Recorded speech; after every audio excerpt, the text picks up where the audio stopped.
all my albums are negative. I think possible to take any one of my albums and think of it as prescient if you were to listen to it after September 11th.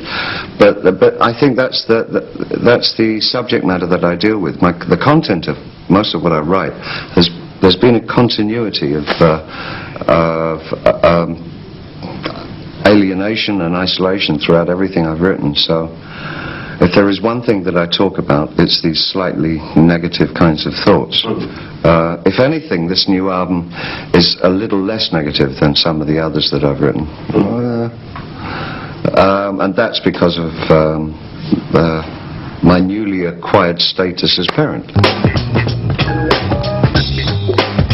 With the paintings themselves, there was some degree of damage done to the paintings on the cover, and I wanted to illustrate the subtext of the word heathen being barbarian or Philistine, non-acceptance of culture or high culture, a wish to destroy everything that we have created to express ourselves.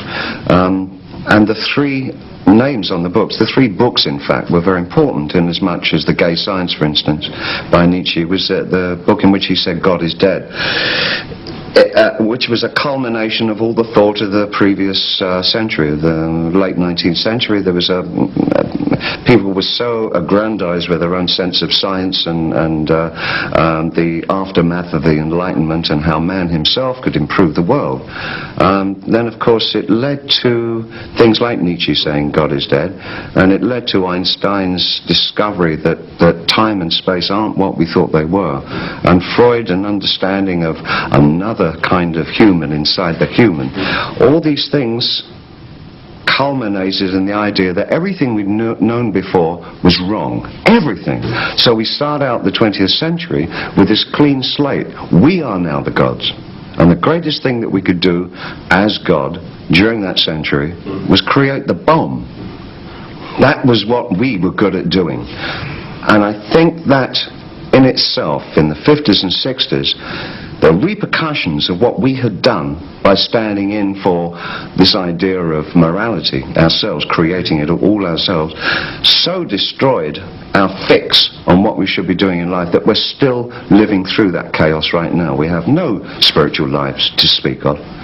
There's quasi-new religions, but there is no direct sense of what our purpose is anymore. Now, that may be a good thing, because it may show itself to be that we in fact don't have a purpose. Are we big enough and mature enough to exist like that? Are we mature enough to accept that there's no plan, there's no going somewhere, there's no gift of immortality at the end of this if we evolve? If we evolve far enough, we may never have to die. I mean, that seems to be the reach from the past. Well, maybe we can't live like that. Maybe we have to exist and live on the idea that we have one day at a time to live. And can we do that? Because if we could do that, we may be serving some great thing. None of us learn. I mean, we're all of us learning to get old. It's the first time we've ever done it. I'm not doing it again. I guess, you know, people naturally like to make some hierarchical sense of things, so, you know, some of us were doing things a lot earlier. I don't know. I mean, I like Tiepolo, I like Michelangelo and Rembrandt, but it doesn't mean that I don't also enjoy and find very sustaining modern artists from this century. I think you have to be equitable. I think you have to have some degree of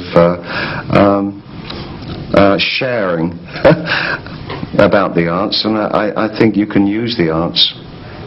Okay, coming back to rock and roll, I think it's okay to listen to the Beatles, but I think it's also very important to listen to, say, The Streets, a brand new band on the English scene right now. And we can only learn from our mistakes. Well, I'd like to believe that we can only learn from our mistakes, although I don't really think that will happen. Est-ce que ça s'apprend d'être rockstar? In my case, yes. It took me a very long time. Merci beaucoup. Oh, it's my pleasure.